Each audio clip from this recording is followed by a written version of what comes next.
balik. Terus Joya main sebagai mid laner. Ini dari RRQ akhirnya juga harusnya main tebak-tebakan juga sih. Ya, mengingat bahwa tadi Papadok kalau nggak salah tadi yang memegang Grok, tapi kita juga balik lagi seperti Omawa, kita masih belum tahu apakah nanti Groknya akan ditaruh di arah Romer, tapi itu dia 10 hero yang sudah diambil oleh kedua belah tim dan sebentar lagi kita akan menyaksikan untuk match pertama kita di Day 4 ataupun hari keempat dari group stage. Ini cukup menarik ya, karena RRQ akhirnya tentunya dengan performa gemilang mereka kemarin, mereka tentunya cukup pede untuk mengamankan mungkin sama seperti Todak, 3 match penuh. Di mana 3 match kemenangan yang akan diamankan oleh tim dari Brazil. Tapi ini akan jadi PR yang berat banget untuk S11 Gaming. Seperti apakah performanya, apakah S11 mampu untuk mencuri 1 poin dari RRQ Akira. So, let's go. Ini dia match pertama kita dari hari terakhir group stage di M4 tentunya. Dimulai dari S11, dari sebelah kiri dan juga sebelah kanan ada RRQ Akira tentunya. Dan ternyata King yang menjadi jungler yaitu Fredrin, yang sementara Jotun tetap menjadi jungler. Walaupun tadi kita sudah sebut seberapa besar resiko Joy jungler dengan menghadapi Kaja dan juga Fredrin. Tapi ya, kalau menurut aku ya, RRQ Brazil ini seremnya memang di kombonya Luis dan juga Tekashi sih. Balik lagi Luis sih yang bisa melakukan zoning out secara terus-menerus ya. Makanya tadi kalau kita lihat memang cowoknya langsung diambil juga oleh S11. Karena kemarin perform dari Luis adalah dia bisa melakukan zoning out ke pemain-pemain yang lain. Dan ini sudah mulai terlihat bahwa Luis adalah pemain yang sangat-sangat agresif sekali. Oh, ternyata dari Groknya yang akan ditaruh di posisi EXP. Mencoba untuk mungkin menangin segilnya ya, dari segi lane-nya di sini dengan Tekashi yang menggunakan Martis. Jadi sepertinya Chow yang akan menjadi inisiator untuk pemain-pemain dari S11 di sini. Lebih mengamankan berarti single target ya untuk seorang Erwin. Single targetnya di sini lumayan sih, ada beberapa target yang bisa di softlock ke arah Beatrix dan juga ke arah Lunox-nya. Tapi kalau tendangan terhadap Takeshi justru itu bakalan hitungannya jadi asis mungkin ya untuk teman-teman dari RRQ Akira, mengingat bahwa Takeshi bisa membawa beberapa player dengan adanya Mortal Coil yang dia miliki. Sementara kali ini dari kedua belah tim mereka bakal main mungkin agak sedikit lebih pasif terlebih dahulu sembari sekarang Jotun udah dapetin level 4-nya. Dan dia diam-diam masuk ke area jungle dari RRQ Akira tanpa diketahui. Dan sudah melakukan sedikit zoning ke area bawahnya. Yang dimana Kai dan juga Gusta Lagusta bakal fokus untuk clear aja. Sementara di bawahnya cukup ramai ya sebenarnya. Dari Tekashi dan juga ada rotasi yang dibawakan oleh seorang Seigen. Tapi Turtle Camp by UBS Gold tentunya yang sudah hadir di area bawah. Ini yang ngebuat kedua belah tim tentunya mereka udah mulai rusuh di area bawahnya. Sementara Papadok bersama dengan Erwin kali ini bakal coba untuk mengcover seorang Jotun. Erwin bakal coba ditahan terlebih dahulu dengan satu buah Warrior Dragon dan mengarah ke arah seorang King. Tapi Jotun berhasil untuk mendapatkan Turtle Slain by UBS dan terkena stun dari seorang Kingnya. Masih mencoba untuk mundur terlebih dahulu. Seigen pun mengambil angka 1000 sembari dari pemain-pemain S11 Gaming gak mau terlalu overcommit juga. Iya, ini tadi ada tendangan ya datang kepada King juga untuk menjauhkan retribution tersebut, menghasilkan kepada Turtle yang bisa diamankan oleh S11 Gaming. Walaupun demikian, kita bisa melihat bahwa dari segi gold gap sebenarnya masih diungguli oleh RRQ Akira. Tapi ternyata secara jump scare ada first blood by Infinix kepada Luis di tangan seorang Chan. Tiba-tiba keculik tuh Kowawa. Ya, dan itulah power dari Kadita ya. Dimana memang ketika tidak diketahui presensinya dia ada di mana, dia bisa memberikan serangan kejutan juga.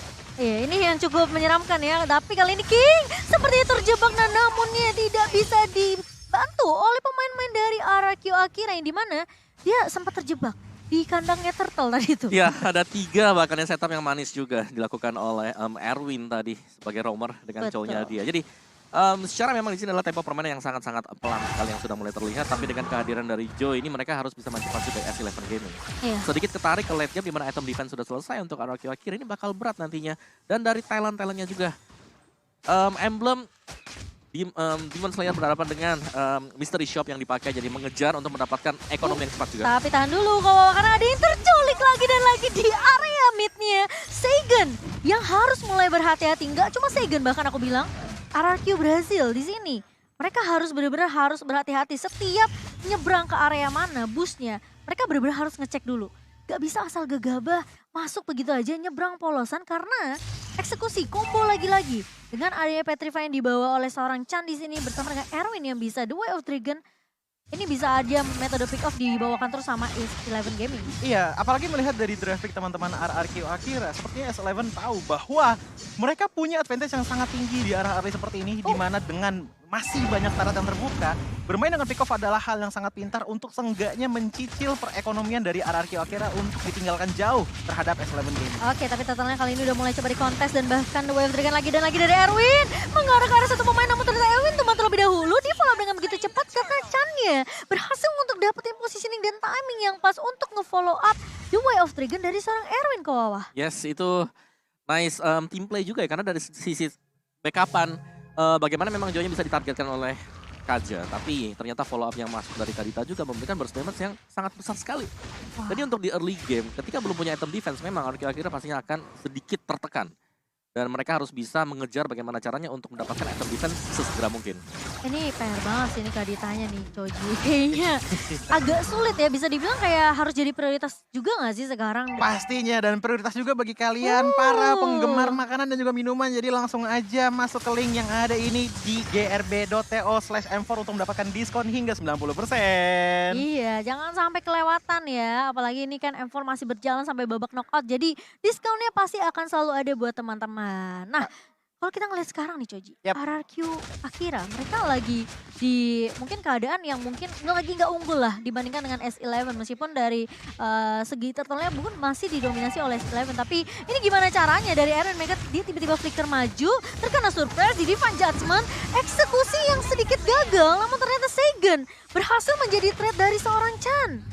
Iya, ini Chan benar-benar menjadi salah satu damage maker paling besar untuk S11 Gaming untuk di 5 menit pertama ini. Karena mereka sekiranya sangat-sangat menekankan sekali yang namanya, kalau misalkan ada satu player yang lagi kosong, oke, kita langsung aja rush, kita langsung ambil. Itu yang selalu terjadi, dan bahkan lihat di bawah sana, Tekashi berjuang sekuat tenaga untuk survive. Tapi sayangnya rotasi yang dilakukan oleh S11 Gaming ini sangat menyeluruh dari top lane hingga bottom lane, membuat S11 Gaming dari tadi memenangkan tim fight. Karena pasti ada satu pick off terlebih dahulu yang dilakukan, baru mereka berani melakukan rush ke dalam turret. Seperti itu, Mawa, kalau menurut aku sih. Ya, secara tim fight memang bisa dimenangkan, tapi objektifnya diambil oleh Iya. Akira.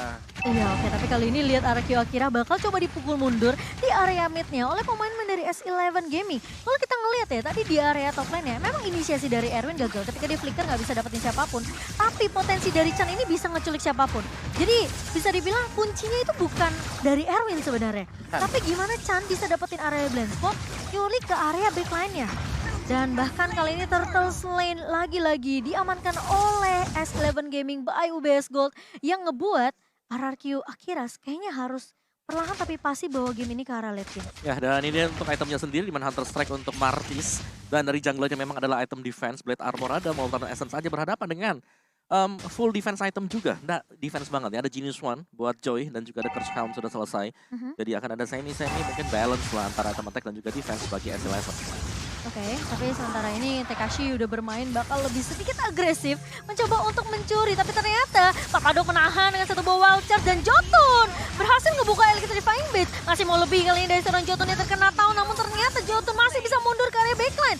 Malah ratu pemainnya itu Eren harus terpick off begitu saja. Sementara Seigen masih mau lebih, masih ada Brianna Voda dan Papadok mencoba untuk menahan barrier yang sangat amat baik, namun ternyata tidak akan ada follow up lanjutan dari S11 Gaming. Oke, ini sepertinya dari RRQ Akira juga sudah mulai catch up ya dengan power yang dimiliki oleh S11 Gaming. Terbukti dari segi objektifnya pun dari arah bottom lane mungkin satu hit terakhir bisa menghancurkan turret tersebut. Tapi kembali lagi Jotun yang dari tadi selalu diberikan space oleh Chan untuk melakukan farming. Sudah mulai ada hasil yang lumayan bagus, mengingat bahwa memang dari segi level masih sama-sama di level 11. Tetapi kalau kita ngelihat dari kill ataupun death-nya, Jotun ini bisa dibilang lebih stabil dibandingkan dengan King yang sudah tumbang sekali. Walaupun demikian, ingat King di sini membawa emblem Demon Slayer, Om. Ya, dia bakal lebih cepat ya untuk farmingnya. Tapi satu yang pasti adalah di sini gameplay dari RRQ Akira mereka harus berubah. Karena dari match-match sebelumnya, 2 match sebelumnya mereka menggunakan Joy. Ada satu hero yang bisa langsung menuju ke backlaner, tapi sekarang mereka belum punya. Erwin langsung ngebuka inisiasi lagi dan lagi menuju ke arah seorang King kali ini. King akan tumbang, namun kali ini Luis harus mundur terlebih dahulu, masih punya flicker, namun ternyata Kai terlalu free di area backline-nya. Gusta mulai datang, namun ternyata agak sedikit terlambat. Sementara Tekashi mulai datang dari area blind spot mencoba untuk memotong pemain-pemain dari S11, namun ternyata S11 Gaming tahu apa yang mereka lakukan di sini. Mereka mundur, mereka dapetin satu pemain, bahkan kill ke Luisnya. Menurut aku itu juga sebenarnya bisa dibilang udah diprediksi sama Kai yang memiliki udah sekarang damage-nya udah cukup kayaknya. Ya, dan yang dari aku lihat, walaupun Erwin dari tadi gagal tendangan atau apapun itu, seenggaknya ada distraksi yang bisa dilakukan agar Chan bisa masuk dengan mudah. Dan itu dia Lord Lane by UBS telah dikeluarkan oleh S11 Gaming di menit 9 kali ini. Walaupun demikian kita masih melihat banyak sekali turret yang masih utuh. Membuat harusnya RRQ akhirnya masih bisa melakukan defensive manuver. Tapi ini dia replaynya. Yes, replay by Infinix Note Series dimana memang di awal ini setup yang manis banget yang dilakukan oleh pemain-pemain dari S11. Mereka melock junglernya tanpa adanya efek sisi tambahan juga membuat pemain-pemain mereka bebas. Jotun bebas. Terus juga masih ada tadi Brilliance of Order yang bisa dikeluarkan oleh Lunox. Itu dia di arah mid lane pun defensif masih bisa dilakukan. Tapi balik lagi kali di atas sana sendirian. Oke. Ini PR sih, lihat Jotunnya bakal coba ditahan terlebih dahulu. Untungnya ada trade yang didapatkan karena Gusta Lagusta berhasil untuk mempick off ke arah seorang Jotun yang bisa dibilang cukup terpisah dari kawan-kawannya. Dan kali ini kira-kira mereka mencoba untuk balikin keadaannya. Papadok, Walchas, tapi Erwin masuk dengan satu buah wave dragon, tapi Seigan hampir bisa bertahan namun ternyata masih bisa ditumbangkan oleh seorang Kai. Namun sisi lain Gusta Lagusta berhasil untuk dapetin posisi yang benar-benar nyaman banget, bebas banget di area backline sehingga mempanis pemain-pemain S11 yang jadi mimpi buruknya RRQ berakhir tadi. Itu dua klip dari Gusta Lagusta sudah cukup menghilangkan 80% HP dari Kadita. Hanya dua klip ammo dari Nibiru sudah cukup untuk membuat Kadita dari Chan pulang terlebih dahulu. Dan sepertinya ini juga menjadi turning point untuk teman-teman dari RRQ Akira. Melihat bahwa mereka telah kalah terhadap Contestor, tapi mereka sangat-sangat apik dari segi defensive manuver dan bahkan bisa melakukan counter setup terhadap teman-teman dari S11 Gaming. Ya, ini masih kurangnya follow up ya dari S11 tadi membuat mereka harus terpick off satu demi satu. Dan ya ini adalah reset ekonomi juga masuk ke dalam mid game-nya. Jadi masih untuk open ending untuk kedua tim ini. Sementara RRQ Akira yang kita tahu memang sedang berada dalam tekanan di early game, mereka sudah akan bisa kembalikan keadaan karena mereka sudah punya item-item defense-nya. Iya, dan buat teman-teman jangan lupa untuk dapetin official merchandise M4 ya. Dari www.gang.asia karena keren banget loh merchandise-nya. Jadi buat kalian yang penasaran langsung cek aja ke official website-nya. Dan yang pastinya ini dari RRQ Akira seperti yang Choji bilang. Udah mulai dapetin temponya nih, udah mulai bisa setidaknya ya kasih balasan lah, serangan balasan ke arah pemain-pemain dari S11 Gaming. Dengan posisi dari Gusta Lagusta yang mungkin tidak disangka-sangka sama S11 Gaming ini malah bisa jadi merah bahaya. Tapi ternyata di area bawah Papadok hanya bisa untuk melakukan waktu sedikit karena dia tahu 3 pemain dari RRQ Akira tentunya bisa melakukan pick off ke arah seorang Papadok di area bawah. Iya, itu dia yang harus dilakukan Chan lagi dan lagi. Dia harus mengembalikan temponya juga untuk S11 Gaming dengan adanya pick off yang terjadi. Karena dari game break sepertinya sudah mulai dimimik oleh teman-teman dari RRQ Akira. Di mana tadi di arah bottom lane. Tiba-tiba entah dari mana Papadok terkena Divine Judgment dari seorang Kaja. Ditarik keluar dan bahkan Gusta Lagusta sudah menyentuh angka legendary di 8 kill, 0 dan juga 0 assist. Ditambah lagi dengan weapon mastery harusnya mulai sekarang S11 Gaming terpikir untuk membuat anti cuirass ataupun plate armor.